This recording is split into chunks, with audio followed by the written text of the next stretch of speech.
From winning the GP3 title in 2011 to helping Mercedes to 5 championship wins, Valtteri Bottas has been a memorable face of Formula One. The Alfa Romeo racer recently opened up about how his rigorous training led to an eating disorder. Let's talk about it. So, how did it all happen? The driver recently opened up about his struggles with an eating disorder in the early days of his Formula One career. Back in 2013, he made his debut as a driver for Williams, after spending a year as their reserve driver. Although this was a major accomplishment for the Finn, who had won the GP3 title in 2011 and jumped straight into F1 without racing in Formula 2, it came with its own stage of challenges. Bottas pushed himself too hard and became addicted to the physical and mental strain of training. He recently revealed in an episode of the Maria Vitola series that exercise and eating became his obsession. He trained himself to push through the pain both physically and mentally, and it eventually became an addiction that took a toll on his health. Although no official diagnosis was made, Bottas knew he had an eating disorder.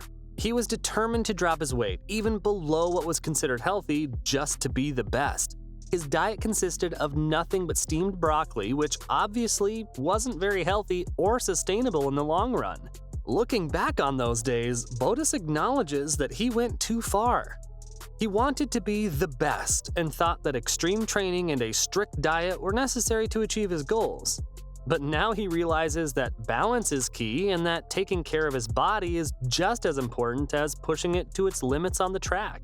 Of course, this kind of hardcore training isn't good for anyone, but does this whole situation really constitute an eating disorder?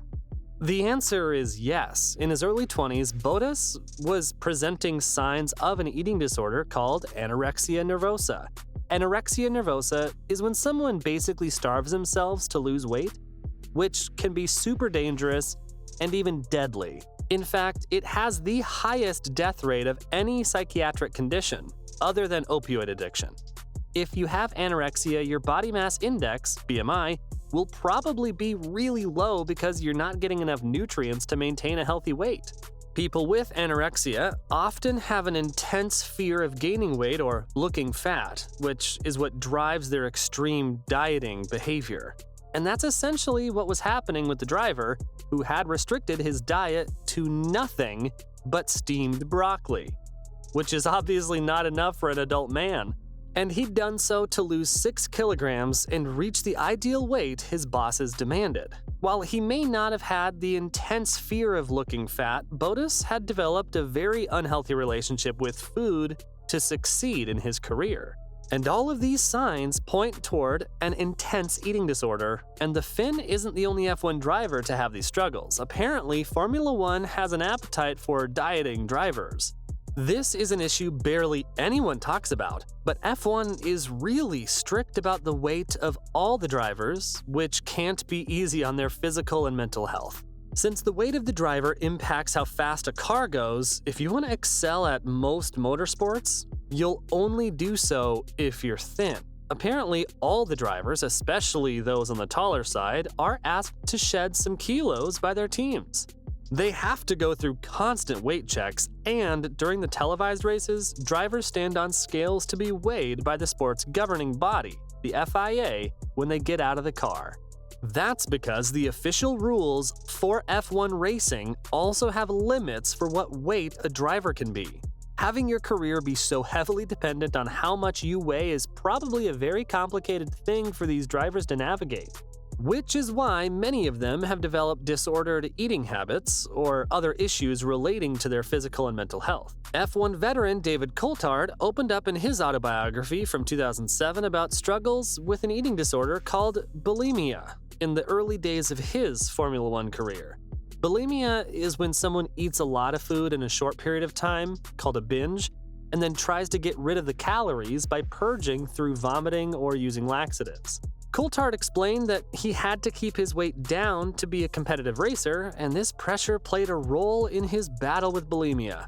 Not only that, but F1's oppressive rules led Scuderia Toro Rosso driver Jean-Eric Vergne to be hospitalized. Formula One changed the weight limit for drivers and their cars in 2014, and it caused some serious problems.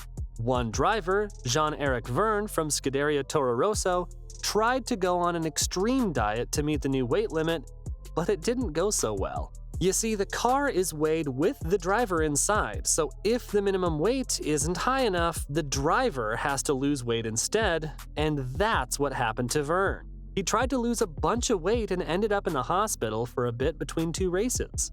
Pretty intense, right? Someone really needs to look into these issues because eating disorders can be seriously destructive for anyone, especially someone playing such a risky motorsport to begin with. Luckily, Bottas realized this and started taking psychiatric help.